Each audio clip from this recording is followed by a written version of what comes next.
My name's Rhys Lewis. I work for Caerphilly Council, and I'm here to talk about my master's dissertation. It's a case study of a process within a housing department at Caerphilly Council. Caerphilly is one of the larger Welsh unitary authorities, and it was for my course. It was the Strategic Information Systems at Cardiff University, and I can't recommend this course highly enough. It's an excellent course. There are a number of modules. There's sort of pure IT stuff. There's some thinking, and there's some strategic management as well.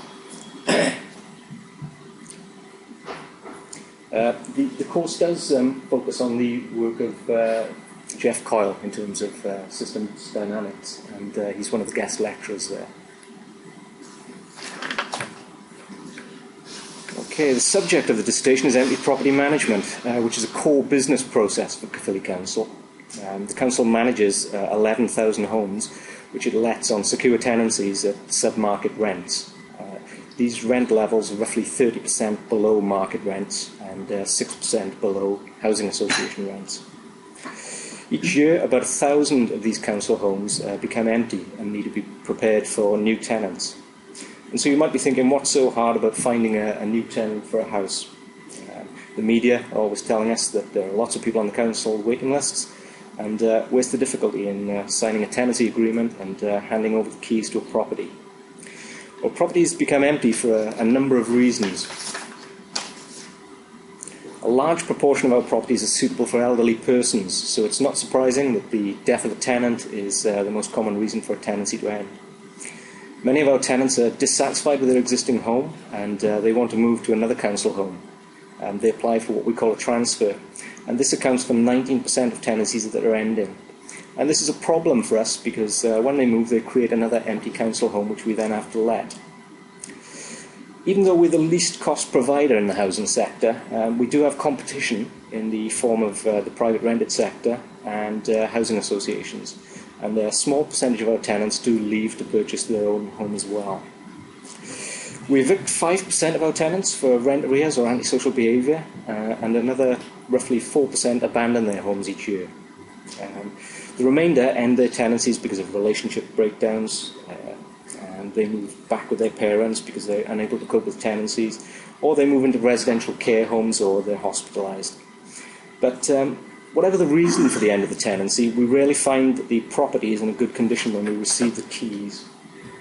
Now, this is a property that I visited maybe 2 weeks ago. And I think the tenant must have had some sort of obsession with saunas, because the whole house was decorated with pine panelling. And you can see it's not exactly a highly desirable property. This house requires major refurbishment before we can re-let it. Now, our tenancies are secure tenancies. They're effectively for life. And our tenants do have a right to refuse improvement works. So it's not unusual to find an empty home that hasn't had any internal works for 10 to 15 years. There have been cases where we've reclaimed properties where we have gas mantles instead of electric lighting in there occasionally, because they're very quiet tenants. They don't get in touch with us, and we don't carry out any repairs for them. Tenants also carry out their own improvement works, which also require rectification. It's not uncommon for them to knock 2 rooms into one without supporting the ceiling, and we do have to carry out some serious renovation works occasionally. So you have an unscheduled conversion of a two-storey house into a bungalow? We don't get many cases where they convert 2 floors into one, no. We're lucky on that front. Top story falls down. We did get a phone call the other day from a tenant who was complaining that his sons were able to drive cars under their bedroom walls to each other. They were in separate bedrooms, and they were able to drive cars under the gap between the wall. And of course, he'd knocked 2 rooms into one, hadn't supported the ceiling, and so the floor was bowing. So you get the idea. I mean, they're usually in pretty poor condition. Especially where we've had evictions and abandonments, they can get pretty grim. You tend to tuck your trousers into your socks when you go into some of the properties to prevent the fleas from jumping up your legs. Colourful life you do lead. I'm away from the front line, but I have been. So looking at the problem domain, the problem that needs managing just because of the sheer number that we have to deal with, over 1,000 a year. And we have to manage the activities and the professions required to re-let this number of homes. We've got an ageing stock, we have many pre-war properties and also many post-war system-built non-traditional housing, and they do require work to be made habitable. There are also a number of legal requirements that have to be met. Heating, electrical safety certificates have to be provided to the new tenants, along with energy performance certificates now. And we also have to ensure that we've made safe any asbestos in our homes. And you'll be surprised to hear that Artexing from the 1980s comes into that category as well. So if you have any in your home, be careful before you drill any holes. Prior to the study, the council was attempting to monitor 84 possible activities that they'd identified could be undertaken in an empty property. And some of these activities do take place concurrently. Empty properties need managing because of the costs. The loss of rental income because of empty social rented homes in Wales comes to approximately £14 million per year. There's also a loss of council tax income for the council. There are obviously the costs of maintenance works to bring empty homes back up to lettable standard, and that on average is £2,500 per property. There are also opportunity costs. These properties are empty. People could be living in them, so there's an opportunity cost there. And of course, empty properties attract vandalism, vermin, and can become a blight for local residents. These are the key traditional performance indicators for empty property management. The average relet time in days. Currently, Caerphilly relets a property in 55 days. The total rent loss. So the rent loss for Caerphilly last year was £500,000. And the percentage of the stock that's empty at a particular point in time, usually the year end. And 1.4% of our stock was empty at the end of 2009-10. Now, CCBC managers, Caerphilly managers, were expected to achieve annual improvements in these indicators, but they had a poor mental model of the process and were unable to identify the policy levers that they could use to achieve performance improvement. They usually based their new targets on past performance, plus or minus a little bit. They'd put their finger in the air and come up with a target. They were unable to identify the variables within the system and how they affected the targets that they set. They didn't know where to focus activity to improve performance, to achieve the targets that they set. So how do you improve performance? Over the past 30 years, the percentage of local authority-owned stock that's vacant has fluctuated between a minimum of 0.5% to a maximum of 4.5% without any discernible trends or patterns. New technology has come along in the form of housing management systems which provide huge volumes of analytical data to improve operational procedures and assist with management decision makings. But these systems have been available during the majority of the last 30-year period, and they haven't made any significant impact on the performance of empty property management services. Things have just gone up and down over the last 30 years without any real trends. There's been a couple of academic studies looking into empty property management, one of them by Robert Smith and Stephen Merritt from Cardiff University. And John Seddon has made some inroads with his Vanguard consultancy. There was a pilot of a lean systems approach in Leeds City Council, which achieved some success in reducing the average empty property duration from 50 days down to 25 days. And he's gained a lot of consultancy work from that. So when selecting a methodology for my dissertation, the requirements really were a low level of intervention as opposed to the lean approach, which tended to be high intervention with a lot of resources required to map processes and actually reduce waste and that kind of thing. I didn't have those kind of resources. It had to be a low-cost approach. It was basically limited to my resources, my time on the project. But the main objective was to achieve an understanding of the process and the environment as well, the wider systems environment. And the methodology must be able to cope with complex system environment. So for me, system dynamics was the obvious choice for this managed system. In Caerphilly, prior to the study, the process was only managed in the sense that activities were managed. Staff were managed and other resources were managed, but there was no overall management or understanding of the process as a system. The policy levers were unclear and there were no management rules that could be applied to the variables within the system.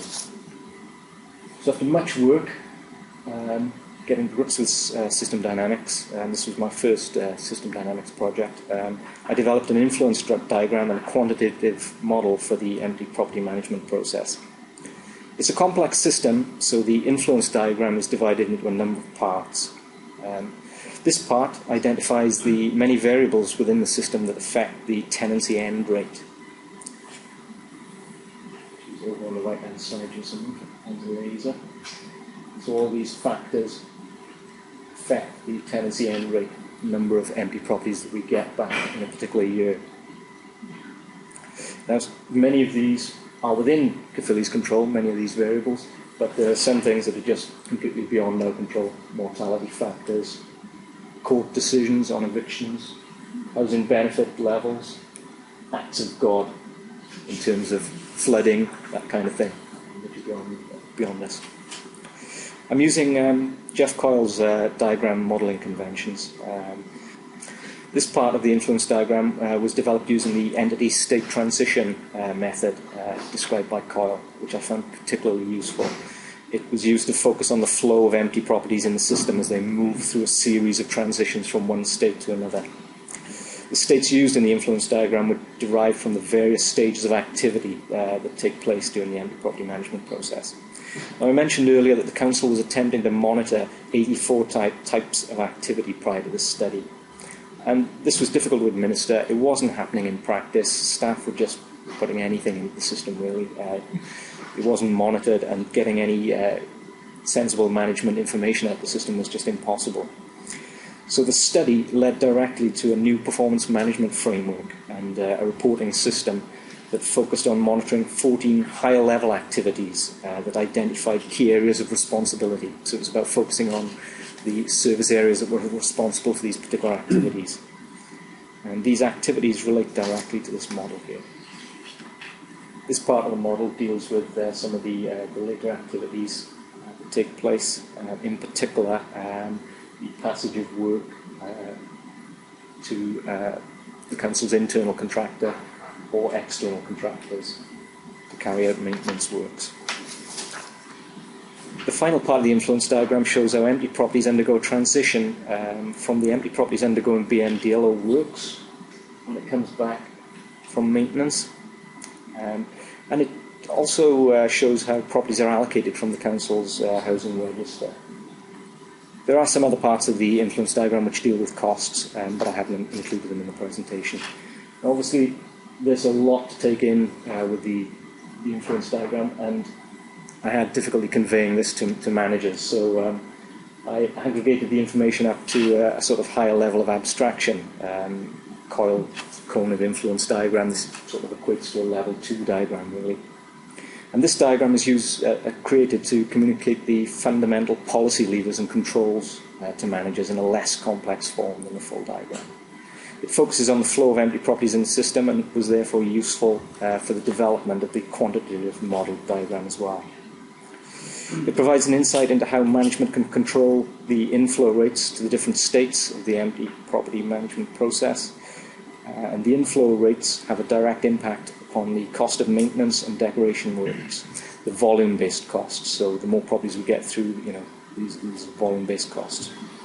The diagram also shows how management can control outflow rates from the different states, most often by controlling productivity levels within the various service areas. Controlling the outflow rates in this way has a direct impact on the costs related to the duration that properties are empty. They are the time-based costs. Prior to this study, no management information was available relating to the inflow or outflow rates of these different states or productivity levels. We just had very high-level performance indicators. But now we have a much more complex set of indicators which provide really valuable management information. One of the other key insights from the influence diagram was the emphasis on how important the information delays are and the management action delays are within the system. So I developed a quantitative model from that within VenSim and PLE. I used VenSim purely because it's a bit of freeware that potentially could be used by other local authorities, and I could perhaps share the model around. I'm not going to go into detail with this. In terms of model validation, those of you that use VenSim will be familiar with units are A-OK. Took me a while to get that, but once it clicked, I was okay. I did quite a bit of simulation validation, and I managed to validate the overall empty property duration indicator to within 4% of historical values using the model. I also came across the work of Bianchi and others who believe that the causal map created by a balanced scorecard, when supported by system dynamics, allows public services to align their conflicting objectives. Now, Caerphilly used the balanced scorecard approach for a number of years without much success, to be honest. I have some interest in the balanced scorecard approach, and I found this really interesting, Bianchi's approach of combining system dynamics to support the balanced scorecard. So I created this dashboard for managers to sort of simulate tenant scenarios within the council, looking at the effect of reducing transfers, looking at increasing the death rate if we had, perhaps a flu pandemic. So on the left-hand side, we have a load of sliders, activity duration controls, financial controls, policy controls, stuff that is beyond control. And managers are very keen to play around with these sliders and observe the results. I've used the graph functions within VenSim to create sort of positive, minus, plus minus indicators here. Now, I mentioned earlier that council tenants transferring between our properties was a problem for us because each transfer creates a new empty property.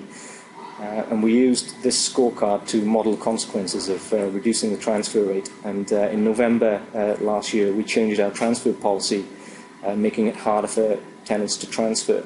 And we're going to see if the outcome of this policy change matches the outcome predicted by the simulated scenario using the dashboard.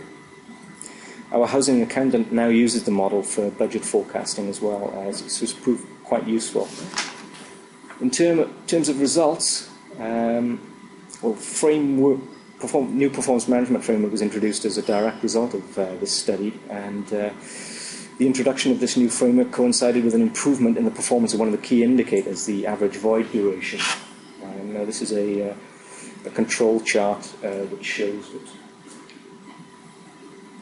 shows quite a drop in the average relet duration at the point that the new framework was introduced here.